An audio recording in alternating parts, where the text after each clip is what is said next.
ಇದೇ ರೀತಿಯ ಅನುಕೂಲ ಹಿಂದೆ ಮಾದೇವ ಪ್ರಸಾದ್ ಅವರು ಈ ಒಂದು ಸಹಕಾರ ಮಂತ್ರಿ ಇದ್ದಾಗ ಇದೇ ಒಂದು ಅನುಕೂಲ ಘೋಷಣೆ ಮಾಡಿದರು. ಆವಾಗ ಭಾಳಷ್ಟು ಜನ ರೈತರಿಗೆ ಲಕ್ಷಾಂತರ ರೂಪಾಯಿ ಬಡ್ಡಿ ಹಣ ಉಳಿತು. ಅವರಿಗೆ 2 ಲಕ್ಷ 3 ಲಕ್ಷ, ಕಾಫಿ ಬೆಳೆಗಾರರಿಗಂತೂ ಒಬ್ಬೊಬ್ಬರಿಗೆ 10-15 ಲಕ್ಷದವರೆಗೂ ಕೂಡ ಬಡ್ಡಿನಲ್ಲಿ ಅವ್ರಿಗೆ ಅನುಕೂಲ ಆಗಿದೆ.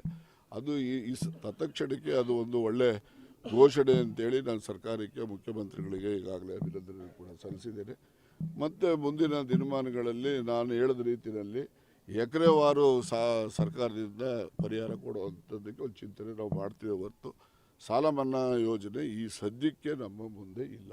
ಸರ್, ಮುಂದಿನ ದಿನಗಳಲ್ಲಿ ಏನಾದರೂ ಆಗ್ಬೋದು ಸರ್? ಅಂದರೆ ಈ ಸರ್ಕಾರದ ಅವಧಿಯಲ್ಲಿ ಆಗಬಹುದು. ನೋಡಿ, ನಾವು ರೈತರ ಪರವಾಗಿ ಇರುವಂಥ ಸರ್ಕಾರ. ರೈತರು ಯಾವಾಗ ಕಷ್ಟಕ್ಕೆಲ್ಲ ಒಳಗಾಗ್ತಾರೆ, ಆ ಕಷ್ಟ ನಿವಾರಣೆ ಮಾಡುವಂಥ ಕೆಲಸ ನಾವು ಮಾಡ್ತೀವಿ. ನಿಮ್ಗೆ ಅದು ಬೇಕಾ ಇದು ಬೇಕಾ? ನಮ್ಗೆ ಇದು ಮುಖ್ಯ. ಚುನಾವಣೆ ಬರ್ತದೆ, ಇನ್ನು 5-6 ತಿಂಗಳೈತಪ್ಪ, ನೋಡೋಣ ನಡಿ ಯಾರು ಇರ್ತಾರೆ, ಬಂದ್ರೆ ನಾವು ಸಂತೋಷ ಪಡ್ತೀವಿ, ಗೆಲ್ಲಿಸ್ತೀವಿ. ಏನಪ್ಪ ನಾವು ನೋಡ್ರಿ, ಹಿಂದೆ 64ರಲ್ಲಿ ಹಿಂದಿನ ಇತಿಹಾಸಕ್ಕೆ ಹೋಗಿ ಅಜಿತ್ ಪ್ರಸಾದ್ ಜೈನು ಎಲ್ಲಿಂದ UPಯಿಂದ ಕರ್ಕೊಂಬಂದು ಗೆಲ್ಲಿಸಿದಂಥದ್ದು ನಮ್ಮ ಜಿಲ್ಲೆನಲ್ಲಿ. ಅದರಿಂದ ಇತಿಹಾಸ ಇದೆ ನಮ್ಮ ಜಿಲ್ಲೆನಲ್ಲಿ. ನೆಹರು ಕುಟುಂಬದಿಂದ ಯಾರೇ ಬಂದರೂ ಕೂಡ ನಮ್ಮ ಜಿಲ್ಲೆನಲ್ಲಿ ಅವರಿಗೆ ಆಶೀರ್ವಾದ ಮಾಡುವಂಥ ಜನ ನಮ್ಮ ಜಿಲ್ಲೆಯಲ್ಲಿ ಹೆಚ್ಚಿದ್ದಾರೆ. ಅದಕ್ಕೆ ಅಜಿತ್ ಪ್ರಸಾದ್ ಜೈನ್ದೇ ಉದಾಹರಣೆ.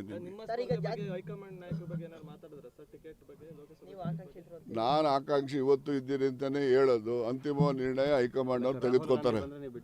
ಅರೆ, ಬಹಳ ಸಂತೋಷವಾಗಿ ಬಿಟ್ಟು ಕೊಡ್ತೀವಿ. ಅವರ ಗೆಲುವಿಗೆ ಪ್ರಯತ್ನ ಮಾಡ್ತೀವಿ.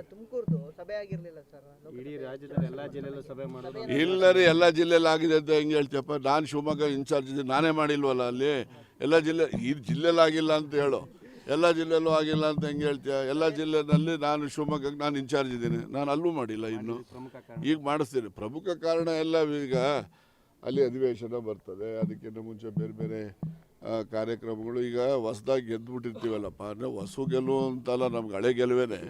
ಅದೇ ಗೆಲ್ಸಿದ ಮೇಲೆ ಜನರಿಗೆ ನಾವು ಅವರಿಗೆ ಒಂದು ಅಭಿನಂದನೆ ಸಲ್ಲಿಸುವಂಥ ಕೆಲಸ ಮಾಡಬೇಕು. ಅದರಲ್ಲಿ ಎಲ್ಲ ಸಚಿವರುಗಳು ಕೂಡ ಅದರಲ್ಲಿ ಮಗ್ನ ಆಗಿದ್ದಾರೆ.